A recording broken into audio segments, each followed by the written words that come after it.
Everyone, welcome to my YouTube channel. তোমরা দেখছো aspirants fable.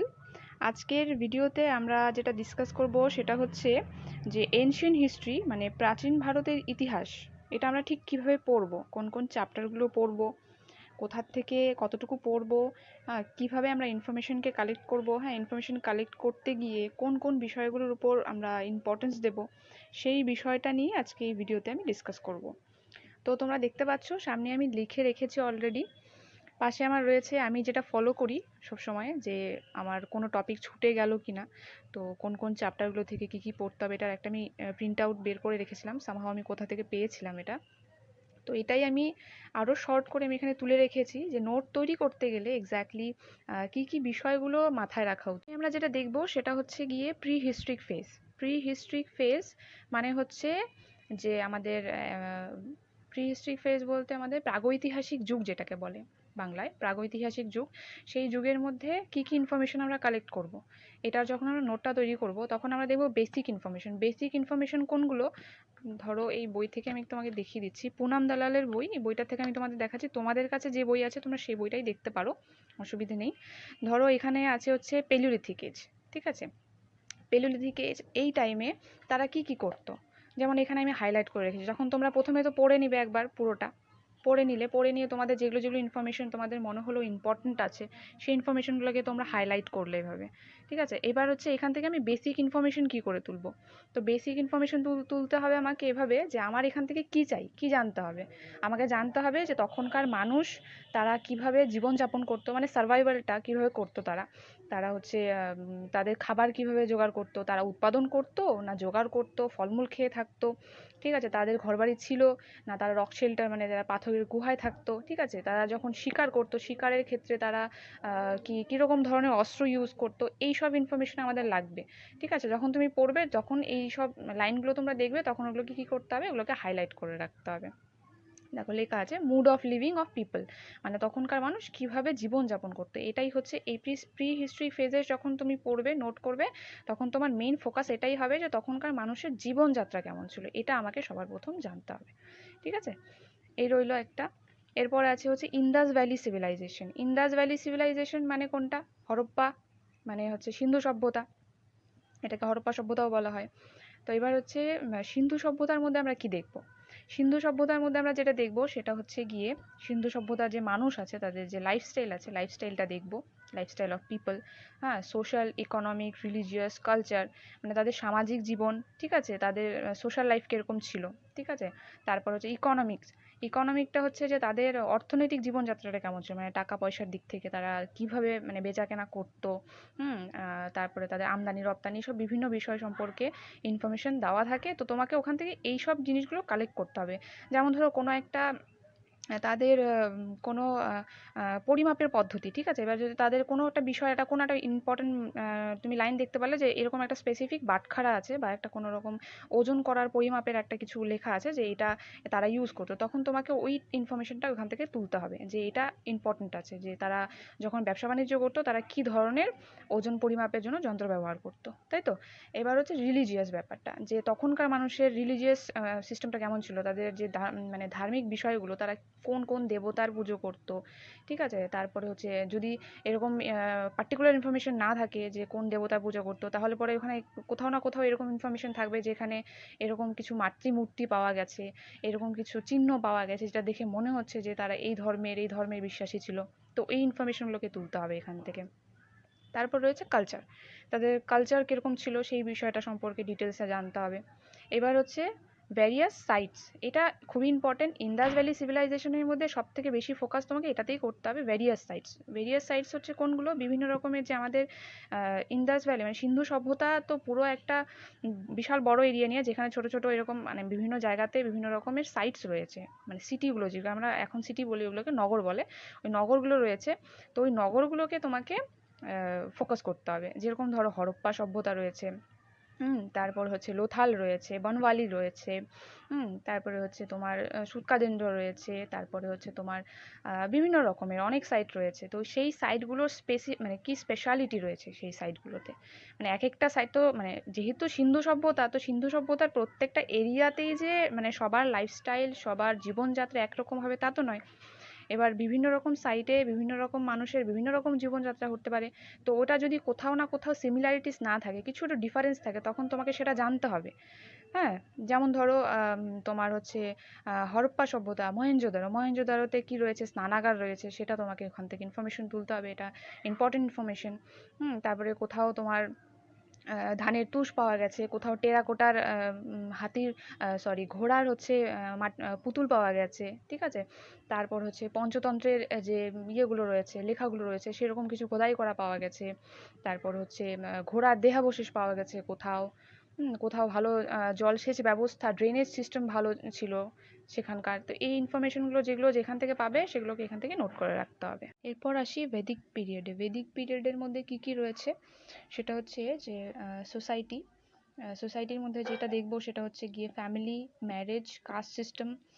মানে তখনকার যে বিবাহ ছিল সেটা কীরকম ছিল, তারপর কাস্ট সিস্টেম মানে বর্ণ প্রথা সেটা কীরকম ছিল, স্টেট অফ উমেন মহিলাদের স্থান সেই সময়ে মহিলাদের স্থান কীরকম ছিল সেই পিরিয়ডের মধ্যে, আর হচ্ছে সেখানকার ইকোনমি, বেদিক ইকোনমিটা কীরকম ছিল, মানে তাদের যে ব্যবসা বাণিজ্যের যে বিষয়টি সেটি কীরকম ছিল সেই বিষয়টা দেখতে হবে। এবং Vedic literature, it is a very very important.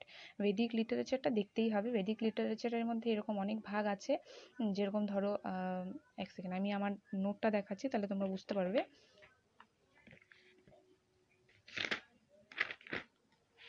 তো এটা আমার অনেক আগের করা নোট, কিছু ইনফরমেশন অ্যাড করতে হবে। আচ্ছা, এই রইলো ভেদিক এজ, ঠিক আছে। এবার হচ্ছে ভেদিক এজের মধ্যে একটা হচ্ছে ঋগ্বেদিক ইরা, এরপরেরটা হচ্ছে লেটার বেদিক ইরা। ঋগ্বেদিক ইরার মধ্যে শুধুমাত্র ঋগ্বেদই তৈরি হয়েছিল। তারপর হচ্ছে লেটার বেদিক ইরাতে তারপরে আর বাকি কি কি লিটারেচারগুলো অ্যাড হয়েছে সেগুলো, তারপর কোন টাইমে কি কি ওই লিটারেচারগুলোর মধ্যে কি কি স্পেশালিটি রয়েছে সেই বিষয়গুলো এগুলো ইনক্লুড করতে হবে। তারপর যে বেদের যে বিভিন্ন ভাগ রয়েছে, ঋগ্বেদ, হ্যাঁ, সামবেদ, এই জিনিসগুলো, তো এখানে ঋগ্বেদের মধ্যে কি কি স্পেশালিটি রয়েছে ওইটার একটা আলাদা সেকশন।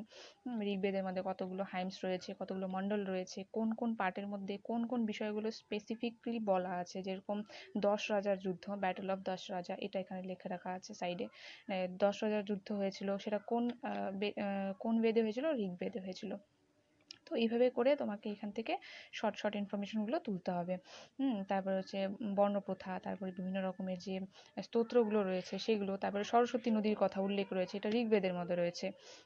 তারপরে এখানে সামবেদ যেটাকে বলা হয় হচ্ছে রেফারেন্সেস অফ সিঙ্গিং এর। তারপর এখানে বিভিন্ন রকমের বিভিন্ন ভার্সগুলো রয়েছে, স্তোত্রগুলো রয়েছে যেগুলো গানের আকারে বলা হতো। হ্যাঁ, তো এই বিষয়গুলোকে এখানে নোট করতে হবে। আর নোট করার সময় মাথায় রাখবে সেগুলো হচ্ছে যে যখন নোট করবে এরকম কিছু ছোটো ছোটো সেকশন ফাঁকা রেখে দিবে সাইডে, যেখানে তোমার মনে হয় যে অ্যাডিশনাল কিছু যদি তুলতে হয় যাতে তোমরা সেখানে এই অ্যাডিশনাল ইনফরমেশনগুলোকে তুলতে পারো, কোথাও না কোথাও তুলতে পারো। কারণ এটাকে যদি তুমি আরেকটা অন্য কোনো পেজের মধ্যে অ্যাড করো এদিকে গিয়ে, তখন তুমি আর পরে আর খুঁজে পাবে না ওই নোট, আর খুঁজে পেলেও তুমি ওটাকে মানে কানেক্ট করতে পারবে না পড়ার সময়। এরপর আসছি বুদ্ধিজম অ্যান্ড জৈনিজমের মধ্যে। বুদ্ধিজম অ্যান্ড জৈনিজমের মধ্যে কী কী ইম্পর্টেন্স রয়েছে, their beliefs, contribution, teachings, philosophy, literature. এখানে হচ্ছে তাদের যে বুদ্ধদেব রয়েছে, তাদের যে হচ্ছে বিলিভস রয়েছে বুদ্ধিজম জৈনিজমের মধ্যে, তারা যে এই দুটো ধর্মকে তারা মেন স্ট্রিমে নিয়ে এসেছে। তো এখানে তাদের যে বিলিভসগুলো কোন বিলিভসের উপর ভিত্তি করে হয়েছে সেই বিলিভসগুলোকে আমাদের পয়েন্ট আউট করতে হবে।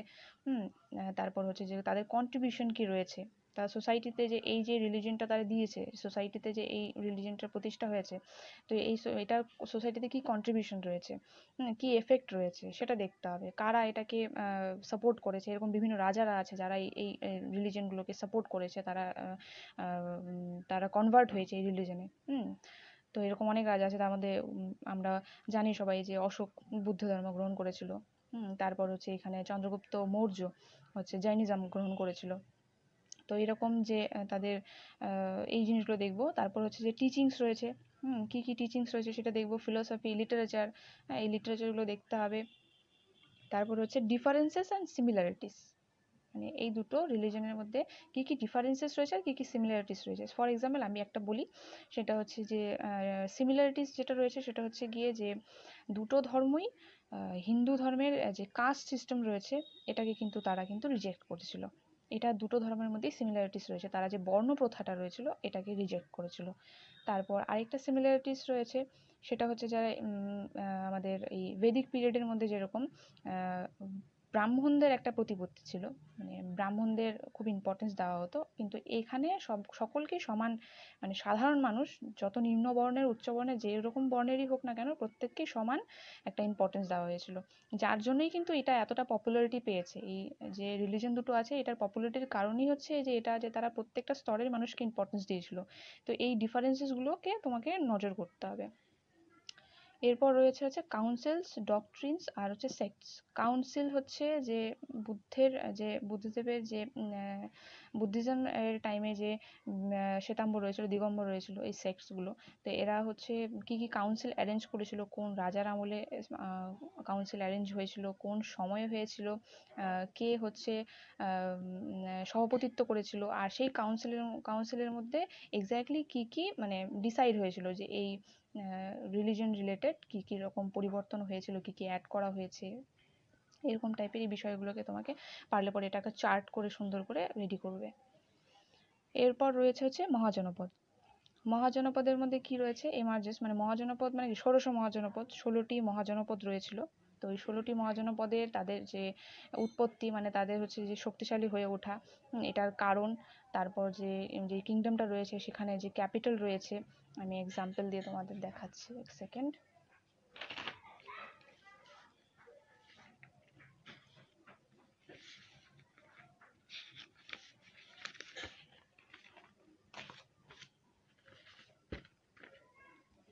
এই রইল মহাজনপদ। মহাজনপদের মধ্যে এখানে দেখো যতটা শর্টে পারা যায় আমি ততটা শর্টেই তুলেছি।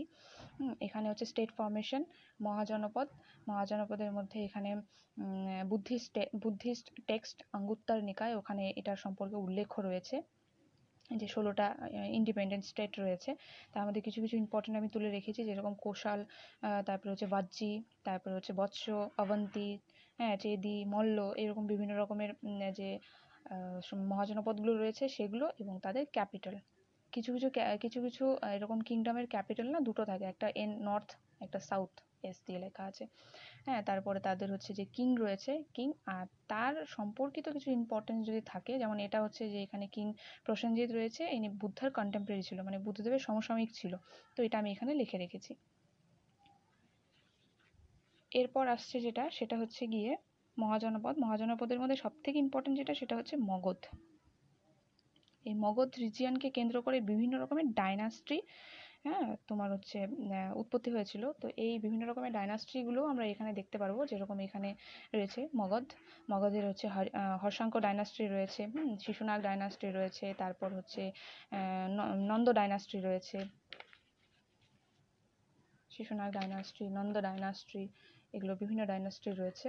তো এইগুলোকে আমাদের একটু দেখতে হবে। আর এখানেও যখন আমরা এই ডাইনাস্ট্রিগুলো যখন আমরা কভার করব, ডাইনাস্ট্রিগুলো কভার করার ক্ষেত্রেও আমাদের যেটা নোটিস করতে হবে সেটা যে, একবার একটু বলে রাখি এটাও একসাথে, কারণ এই তিনটে ব্যাপারটা সেমই হবে। মহাজনপদের মধ্যে যে ডাইনাস্ট্রিগুলো রয়েছে, মানে নর্থ ইন্ডিয়াতে যে ডাইনাস্ট্রিগুলো রয়েছে, আর হচ্ছে এখানে যে মৌর্য এম্পায়ার, মানে মগধের মধ্যে যে মৌর্য এম্পায়ারের যে একটা প্রতিপত্তি ছিল সেটা, আর অলসো হচ্ছে গুপ্তা ডাইনাস্ট্রি, গুপ্ত যুগ। তারপর হচ্ছে সাউদার্ন ইন্ডিয়া, মানে দক্ষিণ ভারতে যে বিভিন্ন রকমের ডাইনাস্ট্রিগুলো ছিল, চোল ছিল, পল্লব ছিল, তাই তো এই যে ডাইনাস্ট্রিগুলো ছিল এদের প্রত্যেকটারই ডাইনাস্ট্রির একটা সিমিলার, তুমি সেম জিনিসই দেখবে, সেটা হচ্ছে গিয়ে তাদের প্রথমত তাদের ডাইনাস্ট্রির ক্যাপিটাল কি ছিল, তাদের ফাউন্ডার কে ছিল, তারপর সেই ফাউন্ডারের সম্পর্কিত বিভিন্ন রকমের যদি কোনো ইম্পর্টেন্ট পাওয়া যায়, যেরকম এখানে বিম্বিসার রয়েছে, বিম্বিসারের টাইমে হচ্ছে বিম্বিসার হচ্ছে বুদ্ধা এবং মহাবীর দুজনেরই হচ্ছে কন্টেম্পোরারি ছিল, মানে দুজনেরই সমসাময়িক ছিল। তারপর হচ্ছে বিম্বিসারের যে রয়্যাল ফিজিশিয়ান ছিল তার নাম হচ্ছে জীবক। এবার এখানে হচ্ছে যাই ইনফরমেশন তুলবে সেটা দেখবে তোমার হচ্ছে, এক সেকেন্ড, যা ইনফরমেশনই তুলবে সেটা হচ্ছে গিয়ে এই যে ডাইনাস্ট্রিগুলো রয়েছে, এই ডাইনাস্ট্রির রিলেটেড অ্যাক্টিভিটিস, মানে তারা কি কি কাজ করেছে, তাদের মানে শাসন চলাকালীন তারা কী কী ইম্পর্টেন্ট কাজগুলো করেছে আর কার সাথে তাদের যুদ্ধ হয়েছিল, যদি কোনো ইম্পর্টেন্ট রাজার সাথে যুদ্ধ হয়, যুদ্ধে হেরে গিয়ে থাকে অথবা জিতে গিয়ে থাকে, জিতে যাওয়ার পর কোনো রাজ্য যদি তারা তাদের রাজ্যের সাথে অ্যাড করে, সেই রাজ্যটা প্লাস দিয়ে সেই রাজ্যটাকে তোমাকে লিখে রাখতে হবে। কন্ট্রিবিউশন অফ সোসাইটি, মানে তারা মানে সমাজের জন্য বা তাদের যে প্রজা ছিল তাদের জন্য কি কি ভালো কাজ করেছিল সেটা লিখতে হবে। স্পেশালি মৌর্য হচ্ছে এম্পায়ারের মধ্যে তাদের যে অশোক রয়েছে, অশোকের অনেক ভালো ভালো কাজ রয়েছে, সেগুলোকে তোমাদের ইম্পর্টেন্টলি তুলতে হবে, যেরকম art and culture, architecture, literature এগুলো রয়েছে। তারপর হচ্ছে যে অশোকের ইনস্ক্রিপশনগুলো রয়েছে বিভিন্ন রকম, মৌর্য সাম্রাজ্যের যে ইনস্ক্রিপশনগুলো রয়েছে এগুলো ভেরি ভেরি ইম্পর্টেন্ট। হ্যাঁ, তারপর অশোকের যে স্তূপ রয়েছে, তারপর ইনস্ক্রিপশনের মধ্যে বিভিন্ন রকমের ইম্পর্টেন্ট নীতি নির্দেশাবলী এগুলো লেখা আছে, কোন ইনস্ক্রিপশনের মধ্যে কোন ইম্পর্টেন্ট ঘটনাটা লেখা আছে, বর্ণনা করা আছে, সেগুলো একটু নোটিস করতে পারে, সেগুলোকে পয়েন্ট আউট করে লিখতে হবে। যেমন এখানে এক সেকেন্ড, অশোকা, এই তো এই যে অশোকা, এখানে যা ইম্পর্টেন্ট আছে আমি এগুলো তুলে রেখেছি। তুলে রাখার পরে যখন এখানে ইনস্ক্রিপশনের ব্যাপারটি এসেছে তখন এখানে এই যে 14 রক এডিক্টস, 14টা প্রস্তরশিলা দিয়ে যে লেখা ছিল, এগুলো এখানে হচ্ছে আমার যেগুলো ইম্পর্টেন্ট মনে হয়েছে আমি সে কটা তুলে রেখেছি। আর এখানে যে ইম্পর্টেন্ট মানে ফার্স্ট ইনস্ক্রিপশনের মধ্যে যেটা লেখা ছিল, প্রহিবিশন অফ অ্যানিমাল স্যাক্রিফাইস, বেশি লেখার দরকার নেই, তুমি শুধু এটুকু লিখলেই বুঝে যাবে যে এখানে পশু বলি, পশু হত্যা এটা নিষিদ্ধ ছিল। তারপর হচ্ছে কলিঙ্গ যুদ্ধের কথা কোন ইনস্ক্রিপশনের মধ্যে মেনশন ছিল, 13th লিখে শুধু কলিঙ্গ ওয়ার্ড লিখে শুধু ডেটটা লিখে দিলেই বুঝতে পারবে যে এটা কি ঘটনা সম্পর্কে বলা হয়েছে, তাই না? তো এই এত ডিটেলসে লেখার দরকার নেই, যতটা পারবে শর্টে তোলার চেষ্টা করবে। তো এই রইল এনশিয়েন্ট হিস্ট্রি পড়ার কিছু বেসিক স্ট্র্যাটেজি। এনশিয়েন্ট হিস্ট্রি পড়তে গেলে তোমাদের যে জিনিসগুলো ইম্পর্টেন্ট জিনিসগুলো তোমাদের নোটিস করতে হবে সেগুলো আমি সবগুলো এখানে ডিসকাস করলাম। তারপরেও যদি তোমাদের কোনো কোয়েরিজ থাকে, কোনো কিছু জানার থাকে, তবে তোমরা কমেন্ট সেকশনে কমেন্ট করতে পারো। আর নোট তৈরি করার সময় সবসময় বলবো A4, আমি বারবারই বলেছি A4 যে শিটগুলো আছে এগুলোতেই করবে, কারণ কি হয় A4 সাইজের যদি শিটগুলোতে করো, এরকম দুটো শিটের মধ্যে তোমার একটা চ্যাপ্টার ধরো কমপ্লিট হয়ে গেল, ইনকেস কোনো কারণবশত তুমি কোথাও এর পরবর্তীতে কোনো এমসিকিউর প্র্যাকটিস করতে গিয়ে ধরো তুমি একটা ইনফরমেশন পেলে যেটা তোমার এখানে ছিল না, হ্যাঁ কোথাও না কোথাও তোমার এখানে ছিল না, তুমি জানতে পারলে যে এটা আমার আগে থেকে জানা ছিল না বা আমার নোটের মধ্যে এটা নেই, তখন তুমি এখানে এটাকে স্টার পয়েন্ট দিয়ে এখানে কোথাও একটা তুমি লিখে রাখতে পারবে, তাই না? অথবা এরকম দেখা গেল যে প্রচুর পরিমাণে ইনফরমেশন তোমার মিস হয়ে গেছে, তখন তুমি আরেকটা এক্সট্রা শিট নিয়ে, লুজ শিট নিয়ে তুমি এটাকে কি করতে পারবে, অ্যাড করে দুটোর পাশে পরবর্তীতে পেছনের দিকে তুমি অ্যাড করে এটাকে 3টে পেজ করে তুমি এটাকে একটা চ্যাপ্টার বানিয়ে নিতে পারবে, তাই না? কিন্তু খাতায় হলে কি অসুবিধাটা হয়, খাতায় হলে পরে একটা এখানে লিখে তার পরবর্তীতে তো আমাদের তো পরবর্তীতে কন্টিনিউ করতে হয় নোট, তাই না? আমরা তো একটা চ্যাপ্টার লিখে তো শেষ করতে পারি না, তো কন্টিনিউ করতে হলে আমাকে তো পরে এখানে আবার লিখতে হবে, তো কোথাও আর এখানে লেখার জায়গা থাকে না। হ্যাঁ, ইনফরমেশন যদি হিউজ পরিমাণে মিস হয়ে যায় তখন কি হয়, আর এক্সট্রা করে লেখার জায়গা থাকে না, যার জন্যই বারবারই বলছি A4 সাইজের শিটেই করো। নোট তৈরি করতে গেলে এটা তোমার এর পরবর্তীতে তোমরা করতে করতে তোমরা বুঝতে পারবে যে এটার ইম্পর্টেন্স রয়েছে A4 সাইজের শিটে নোট তৈরি করার, তাই না? তো এরপর হচ্ছে আমরা মিডিয়েভাল হিস্ট্রির যে ইম্পর্টেন্ট কী কী চ্যাপ্টার পড়তে হবে, কোন কোন চ্যাপ্টারগুলো পড়তে হবে, কী কী বিষয়গুলো দেখতে হবে, সেটা নিয়ে আমি পরবর্তী ভিডিওতে ডিসকাস করব। তো আজকের ভিডিওটা এই পর্যন্তই। তোমাদের ভিডিওটি যদি ভালো লাগে তাহলে একটা লাইক অবশ্যই করবে, আর যদি কোনো কোয়েরিজ থাকে তাহলে পরে কমেন্ট সেকশনে গিয়ে কমেন্ট করতে পারো। তো আজকের মতো ভিডিও এই পর্যন্তই। ভিডিওটি দেখার জন্য ধন্যবাদ।